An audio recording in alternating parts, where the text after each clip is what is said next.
We also have Mr. Vikas Khemani, founder at Carnelian Asset Management, joining us on the show. And Vikas, hi, morning. Thanks so much for your time. And of course, the market chatter, the big news this morning is the tariff imposition. Now, while India Inc. is gearing up for the impact, where do you gauge this impact could be? How much could it be? Because as we understand and as our experts have told us earlier, this may or may not be the final figure for us.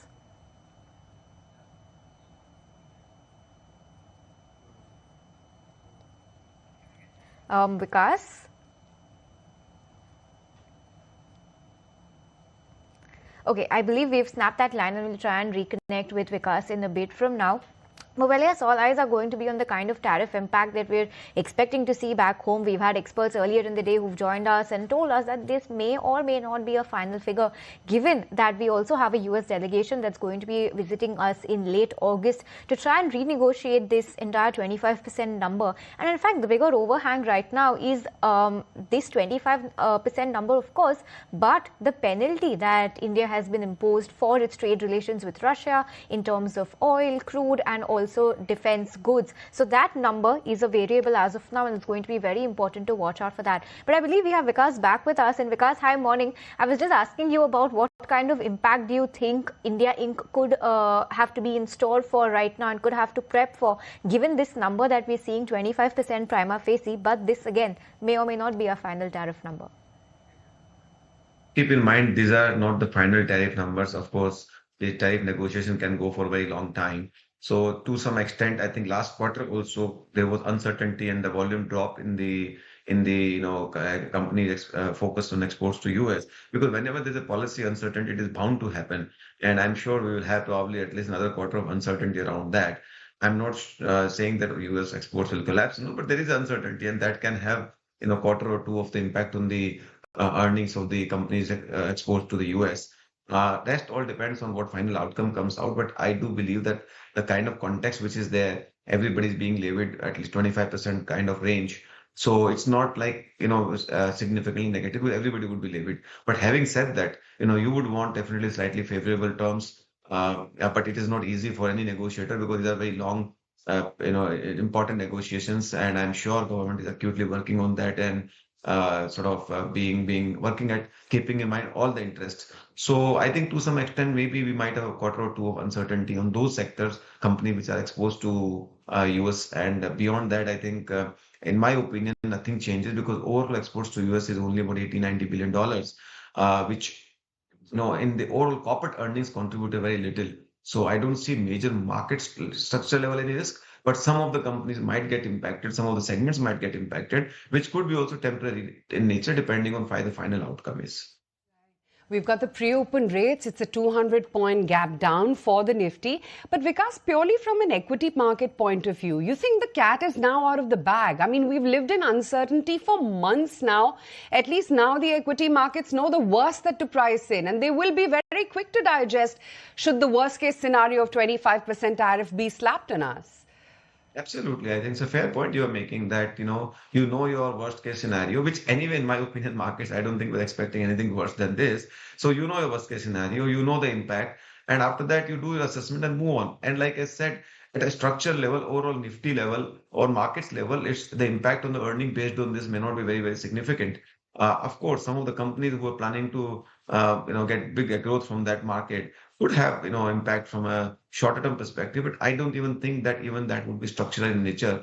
Because China plus one diversification is a strategy which most companies are following, and it is here to stay for a very long time. And more importantly, I think India is a domestic consumption story, which is far, far, bigger and better than the export story. And that story continues to remain very solid. India's infrastructure built out story, that remains solid. So I think our own import substitution cycle itself is a very strong. As long as we address to that itself, I think is a great story. So I'm not saying that we should not have a great deal, but I'm saying government is, I'm sure, acutely aware of what to give and what not to give. Like they negotiated UK FTA. I'm sure this will be done in a few months' time or few quarters' time, depending on how progress makes. And I'm sure most countries are in that boat. So I will not still read any structural negative on this.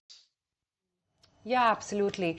But, the only thing, Vikas, is that there will be that impact for sure, especially for garment manufacturers, exporters, some of the chemical companies, because they have that double whammy of China as well, on which there is that big question mark. Do you think that this will push the central bank perhaps to be more aggressive than it already has, even after the 50 bips bazooka that they fired last time around? In my opinion, both are completely not linked at all because I think government has done, at least, sorry, RBI has done a great job in terms of, front loading 100 basis point cut. And I don't think that's required. Partly two things. One is that this tariff does not have to be absorbed by the company. So some bit of it, of course, might have to be taken by the company in a shorter term. Eventually, it will be passed on to the US consumer.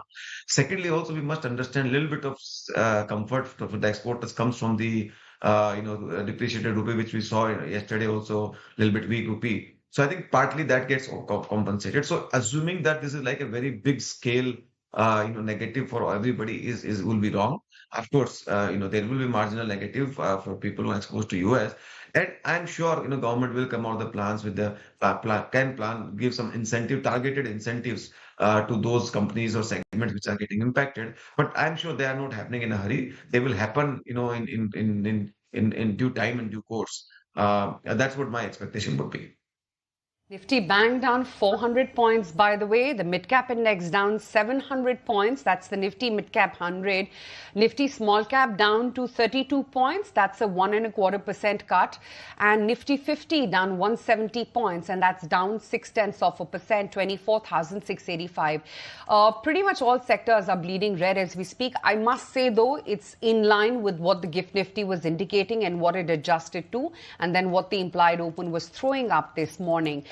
But Vikas, the only thing here is where the FII flows will move. While the domestic institutions have been providing that cushion to the equity markets for years now, that liquidity is really not a concern. But I was just looking at the July data. Out of the 22 sessions, FIIs have been sellers, and on some days, big ones for the last 17. You think the flight off of FIIs, that could get a little bit risky for us? I really don't think so. That is anyway, happening in a hurry. I think, in the sense, I don't think so. Because of this event, FI will move out. No, I think as the Fed rate starts coming down, you will see FIs coming back, in my opinion. India is, if you look at in a global overall equities portfolio, India is still underweight.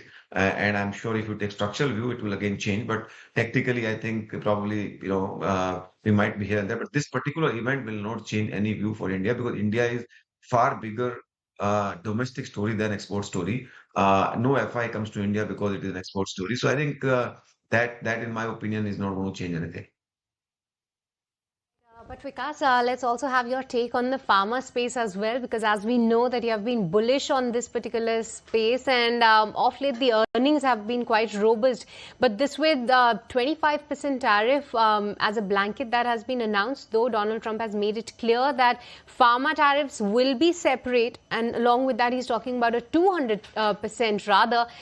Do you believe, given the stance on India right now, there could be some challenges in times ahead for the pharma space as well, given such a big exposure of Indian companies in the US? Technically speaking, there might be quarter or two, but structurally speaking, no. For the simple reason, I think most of the Indian companies supply generic drugs to US, which is I think about 45% plus market share of US medicines in generic form. Which I think, if let's say the tariff is that Indian companies would pass on with the 1 or 2 quarter of adjustment a little bit here and there, because there's no case for these companies don't make that much money. So, and secondly, these pharma companies are not making some great ROC for them to absorb any kind of such tariff. So I think what Trump is talking about on the big 200% tariff is on main innovator drugs where US prices are far higher than the one in developed market. That I don't think India is suffering from at all. And secondly, even if US were to do, let's say, there's no other place where US can shift their 45% more market share or wallet share of their supplier to somewhere else overnight, right? It doesn't happen. So there's a capability which has got built. There are supply chain issues. There are lots of issues. So I think, in my opinion, with the quarter or two of adjustments, I think companies will pass on those tariffs to the end customers, and then US customers will have to absorb that. So, Vikas, what is the message for investors? I mean, we've all known that But I think it's getting more and more resounding, that thought now. Stay put with domestic linked sectors. Is that the view? They would continue to believe in India. There's nothing very changing because of the Indian story. Indian story continues to remain. This kind of tactical risk will come. See, first of all, we don't know. This is only one, and we have seen kind of rollbacks happening. We've seen negotiation happening. So this is not a permanent sort of verdict. And I'm sure there will be one treaty which will be done because US and India both needs each other, both has to work with each other. I think those kind of negotiation tactics will happen, like we have done with other countries, right? So here the complexity of the given the size and nature of the economy is far more involved. So I think that will happen.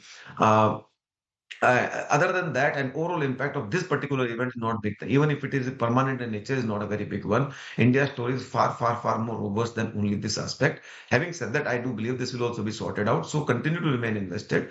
Even I'm not actually turning and saying that export-oriented story 2 years are also not sort of going away. So they will remain that. Just don't panic in this kind of times, in my opinion. That's the only advice I can give. Oh, yeah, absolutely. We've seen a lot worse, right? Many wars, COVID, who can forget all those times? But Vikas, just, talking about some sectors, I think the bigger niggling worry is what Trump had to say about Russian crude imports. They come at a little bit under risk. They're going to be hitting our energy security. And the US-Russia balance now becomes increasingly difficult for us. Do you think the refiner margins, that's going to get threatened with this potential oil energy security crisis, if I can call it that? See, again, look, there are a lot of political statements made, there are a lot of rhetorics. And I don't know the real implication, how Indian government will react to that. See, so far, I know that Indian government has been very firm in handling the national interest and the inflation and the domestic economy. In worst of the time, Indian government is held very, very strong. So I do believe it really will depend on how Indian government reacts to that, response to that.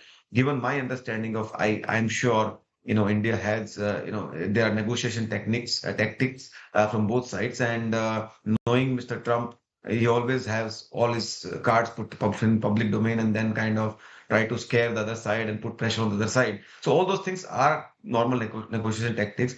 I do have full faith in our current government's ability to negotiate and get the best decision in the overall interest of the company. I have zero doubt on that. Sure. But what's the big picture right now, Vikas? Because you will see that knee jerk, and I can see that on my screen as well. Most of these stocks are reacting right now. Textile, apparel, some of the chemical plays. You think, wait for the dust to settle down and then approach these sectors with a fresh view? Is that the message to the investors? Because they will take their time to digest should this 25% tariff get implemented, that hit.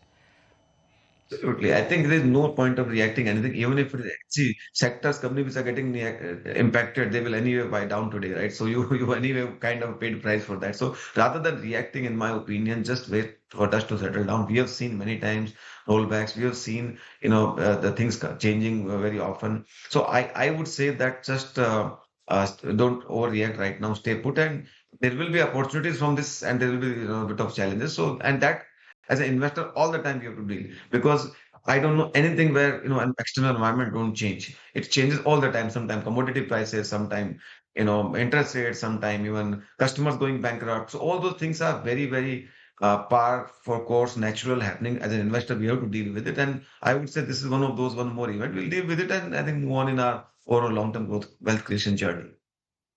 Domestically, though, Vikas, and I know you track this very, very closely, which is why I'm picking up pretty much on each point. You think earnings softness back home, that's a little bit of a niggling worry? Really, I think in fact, I said in previous conversation that what RBI governor has done is far more important than what Trump is doing. Our big story just think about it. In 100 basis point interest rates have come down, liquidity deficit has become liquidity surplus.